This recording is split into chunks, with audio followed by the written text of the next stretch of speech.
Welcome to Massey's Main. I mean, it's Massey's Main Entertainment. Yeah. Welcome to Massey's Main. Sure. Hey everyone, welcome to Massey's Main Entertainment. My name's Brian, and welcome to our album swap series. If you've ever had that friend tell you, hey, listen, you really got to listen to this album, well, that's kind of what this whole series is about. Each week, I'm going to be joined by my good friends, Randy Nelson. Say hello, Randy. Hi there. And Sam St. John. Everybody may know him as Americana Sam. And one of us will assign another one of us, a member of the group, an album to listen to. And the kicker is it's an album we never heard before. And we're here, doing it clean out of the gate. There is no insinuation or impetus that we have to like the album in any way.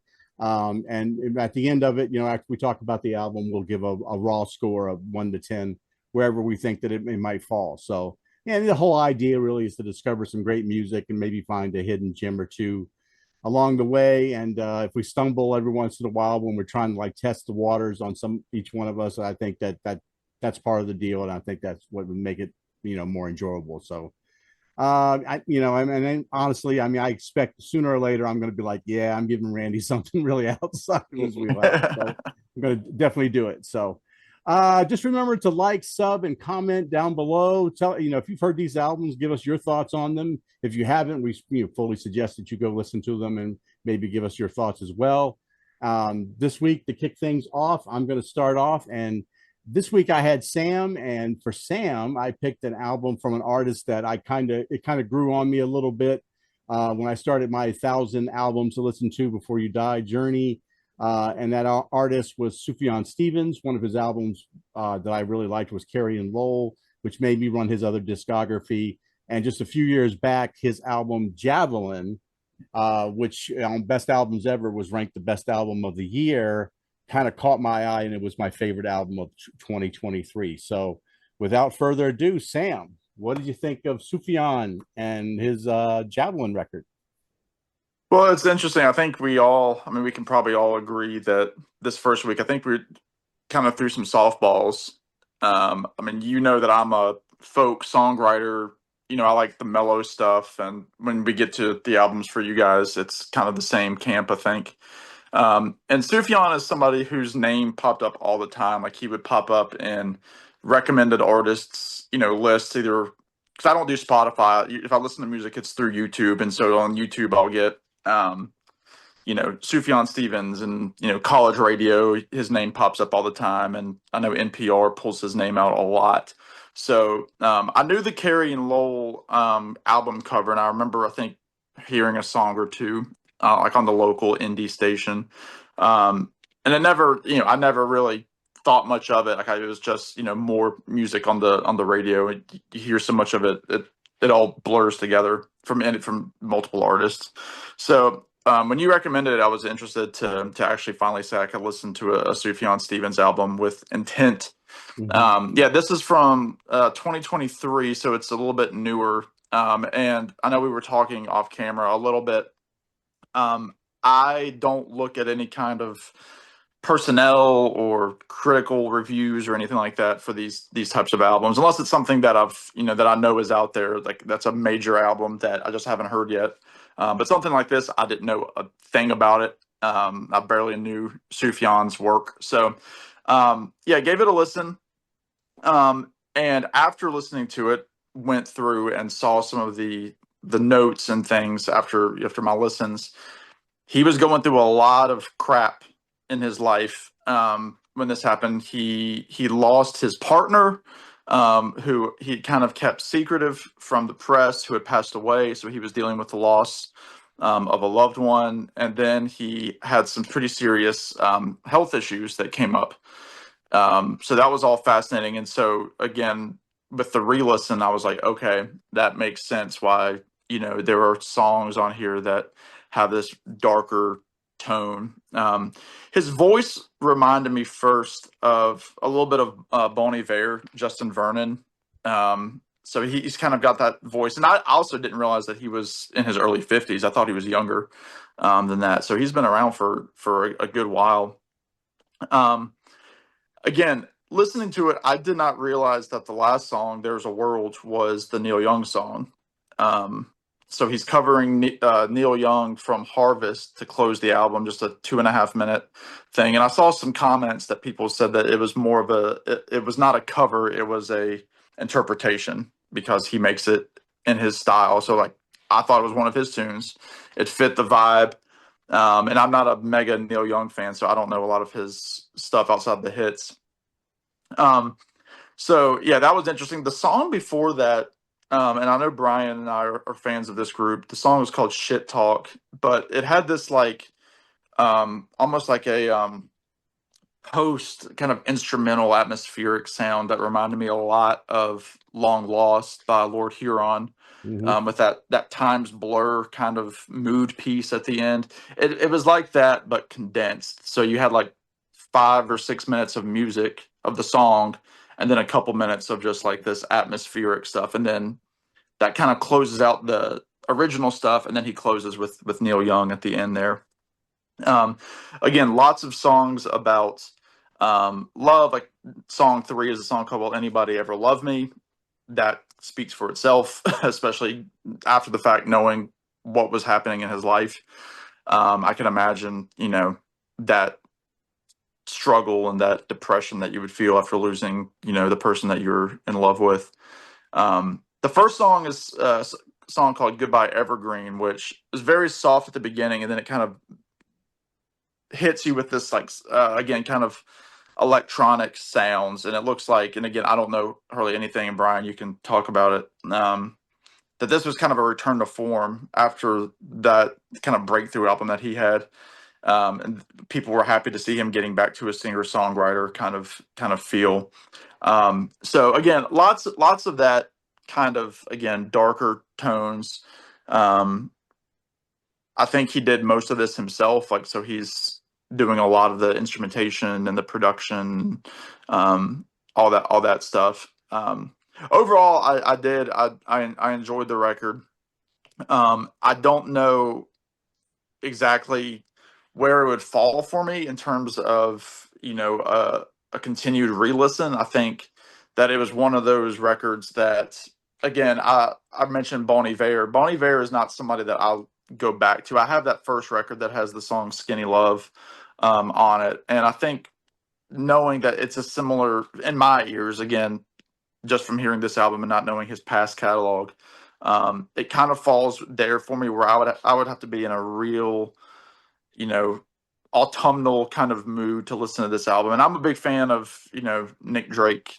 So it's, in theory, it should work for me. I'm not sure yet, just with, the week that we've had to kind of dig into these. But I did enjoy it. I got something from it differently every time I gave it a spin.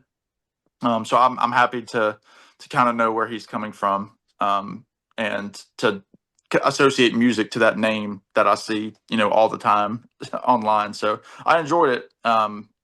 Yeah, kind of for me right now, middle of the road record. But I might need to go back and try that. Was it Carrie and Lowell album, and maybe start with the big one and then kind of branch out after that. So, but I appreciate the record. It was a good listen. Good. I kind of thought it would be somewhat in your wheelhouse, because I did know that you like the Lord Huron. I know you like indie folk music for the most part, Head and the Heart and bands like that. So I was like, try to keep it in your wheelhouse on this first week. I think that was what I was kind of aiming for, and see if I was aiming in the right direction anyway. So no, for sure. Good. Yeah, it was good. What did you have for Randy? I had a similar reaction, kind of, because all I have is Carrie and Lowell, that album, but it hasn't spurred me, and which I liked, but it hasn't spurred me to buy any more of his albums. So I don't know. Yeah. He has his other one is Illinois, which is kind of a conceptual album. And so is Michigan. He had Seven Swans. I mean, he has a bunch of different type of styles, but sometimes he goes for these big grandiose things, and other times he's very lo-fi type of mood moody type stuff, but it's a cool guy. What did you get for Randy? Well, when we were figuring out records, Randy's heard like I think 98% of every album that's ever been recorded. That's probably true. Give me that. And that. Yeah, those are two albums that Randy said I had, and I've forgotten because I know Randy has commented before that he had purchased those albums, and so I was aiming toward power pop to start with Randy. I was like boom, boom, boom.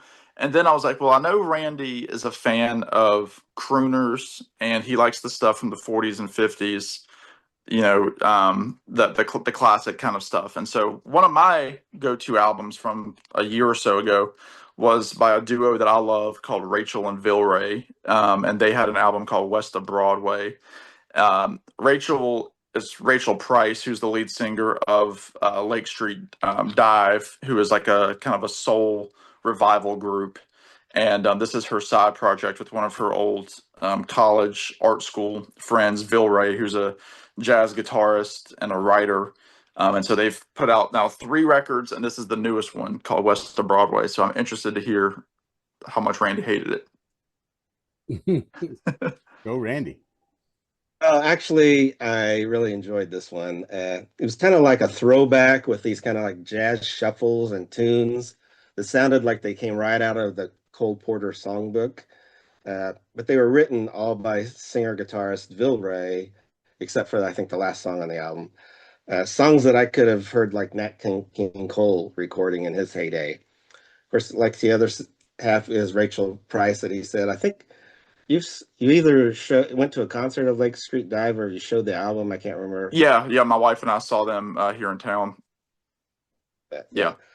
But sometimes the playing, especially on the first few songs, reminds me a little bit of Woody Allen's Manhattan, especially when the clarinet is featured. Yeah. And he has some really clever lyrics, oftentimes humorous, kind of like the opener, Forever Never Lasts, kind of about the fickleness of love. And Is It Jim? About whether her missing partner has turned into a tortoise, which is probably a unique song in itself. But yeah. But I love the instrumentation. You get clarinet, sax, trombone, xylophone, vibraphone, piano, along with guitar and drums. And the drum parts are a lot of times the brush.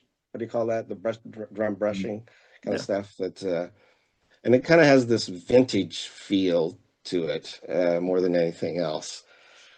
Also say that other highlights included My Key to Gramercy Park, about this gated New York community that has some cool vibe and clarinet breaks in it.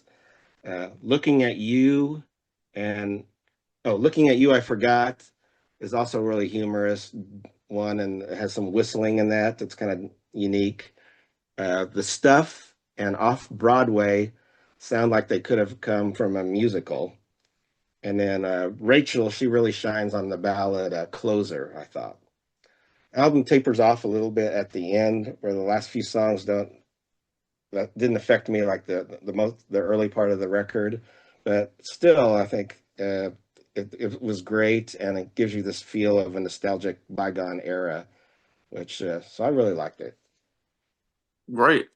What's cool about the album, to actually own the album, is on the back cover. I didn't pull it, but they have kind of a glossary of the vocabulary that they use with definitions of, what these words mean, because Vilray is obviously very, very well read and has a really great vocabulary.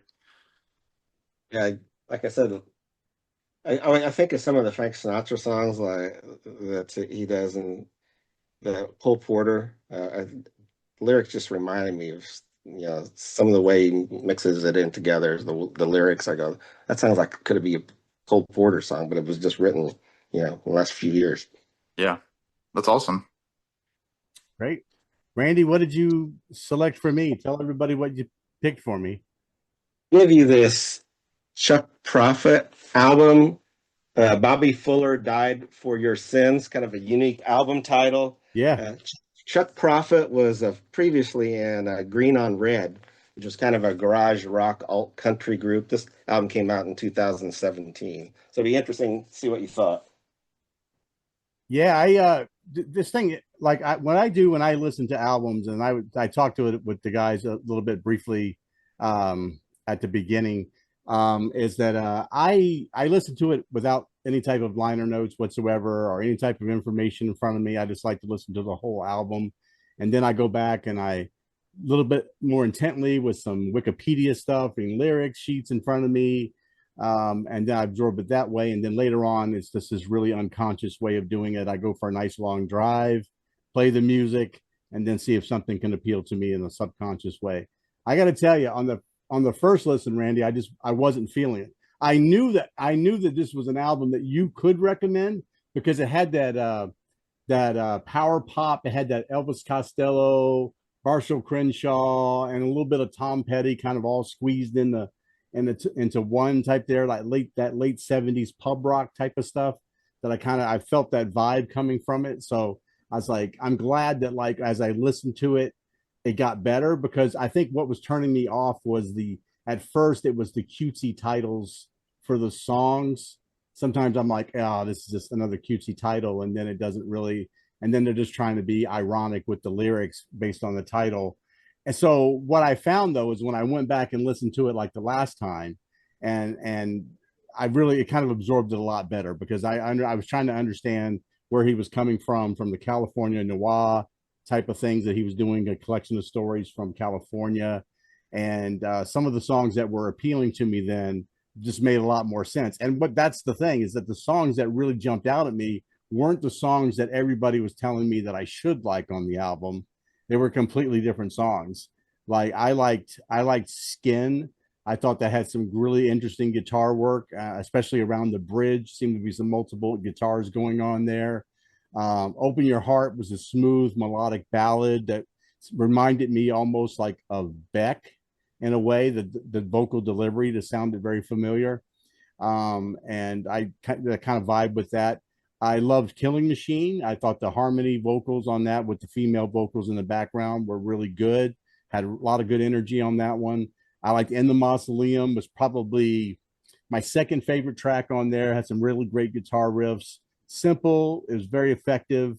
Wasn't pushing too hard, like I said, for any type of ironic song title or weird lyrics or things. So I think maybe that's why that one kind of drew me in a little bit.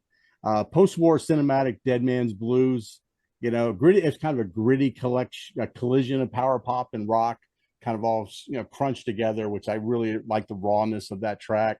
And my favorite track on there is actually the closing track, which didn't seem to give a lot of love. It was the standout for me though, is because it was this moving acknowledgement of Alex Nieto, the San Francisco resident who was killed by police in 2014. He was just really kind of minding his own business, and the police opened fire because they perceived that there was a gun that he was going for, and ended up not being the case. And it was the subject of court battles and lawsuits by the family and everything else, and nothing ever became of it for the officers who had done that. This song gives off this huge petty vibe to it, right down to like almost a Mike Campbell type guitar work and this banging piano underneath the riff that I thought was really good. I love the arrangement on that. That's why I like the fact that I listened to it 3 times, because then some things start to appeal to me a lot more as I go through. And I don't know what it is about me, but sometimes it's like the songs that people say are the ones to listen to on there. For some reason, a lot of times I go back and I go, well, that's not the songs that I like on the album. So I like the album. And the backstory is I did know more about Green on Red than I did Chuck Prophet. I had no idea about who was in Green on Red, but their album Stage Fright, I think, came out in 1992. And I can remember promoting that album when I was managing our alternative station at the time. And then when I went back and started reading material about Chuck Prophet, I go, I know that band. And so that's kind of an ironic thing there, is I actually did know Chuck Prophet, just not as a solo artist in any way, shape, or form. So if I was giving this album a score, it probably would land right now about 7.5 for me. Maybe climb a little higher if I listen to it multiple times, but I could see where, this is definitely an album that Randy would definitely recommend to me. It's just that type of music that I know he likes a lot. So. What do you think? Yes. I was I was expecting to be the title track, but like you said, No, I I guess. mean honestly, I mean, I didn't like that one or the Jesus was a social drinker. Is that the other one? Everybody said, "Oh, you know, you got to listen to that one." I'm going, I don't know. It just didn't do anything. Didn't grab me in any way, you know. That one I'm not as big on, but I do love the title track. Yeah. So, but anyway, we also part of our little deal here that we do for our album exchange is at the end of this, we're going to have albums ready for the next week that we're going to give to different people. And this time around, I have to pick for Randy, which this one might take a while here because Randy, like you said, Randy listened to everything in the world. But what I thought I would do to throw Randy completely off the trail is something that just came out this week that I want him to listen to, and that's the Mountain Goats' new album, Days. It was just released. They had a new their biggest album was Tallahassee, like back in the 2010s sometime, I remember. I will say that I have heard of the Mountain Goats, but I don't know any of their music, so it'll be new for me. Yeah, Mountain Goats Days. That just came out 2026. So figured that'd be a perfect one to try. And I'm glad you'd have never heard it. They the ones, did they have the song Mountain at the Gates? Yes. Is that the guy who was the best man at my wedding, my best friend, he is a big fan. That was a big college band for him. Yeah, they're kind of quirky, but also kind of folksy type stuff. It's pretty interesting stuff. Yeah. I like it. Cool. Is it DAYS like the television DAYS, album? Days. DAYS, yep. Isn't that television second album when they called Days? Yes. Yeah. I think so. Yeah. So, Next. Randy, you got to pick something for Sam. Well, I talked to him about this, so I don't know if he's ever gone through with it. But it's this Janet Simpson album. It's called Can I See You Tonight? Okay. Singer-songwriter that I think you might like. Ooh. Have you heard of her? Other than me saying something? From you, yeah. Maybe Glenn has said something, but I don't remember. But I've heard of her. But yeah, I will. So, Can I See You Tonight, Janet Simpson? Yeah, She's only got 2 albums out. This is the second one. Okay. Excellent. I guess it's on YouTube. I know it's on Spotify, but I don't know. If not, my wife has the Spotify Premium. I can bum off of her, so I'll get it somewhere. Yeah, it'll be legal. I'll get it legally. Sam, all right, that's something for me. Yeah, I wrote down about 6 albums for both of you, and I'm trying to see which one I want to go through with. Have you, Brian? Have you listened to the newest from Death Cab for Cutie? Yes, I have. Okay. Yes. All right. I thought I know you were a fan of Ben Gibbard. Yeah, I'm a big fan. Yeah. Have you heard Exit Wounds by the Wallflowers?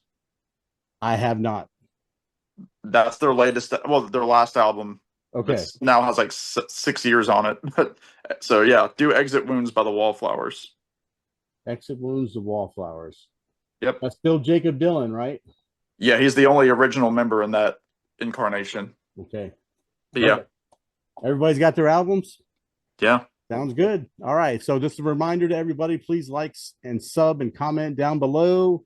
Please visit both of these guys' channels, Americana Sam. Check him out. Randy Nelson, check out his channel. Leave some comments, like I said, down below, and tell us what you think of what we're doing here. Tell us what you think of the albums if you've heard them. Until next time, talk to everybody soon. Thank you. Bye-bye. Wow.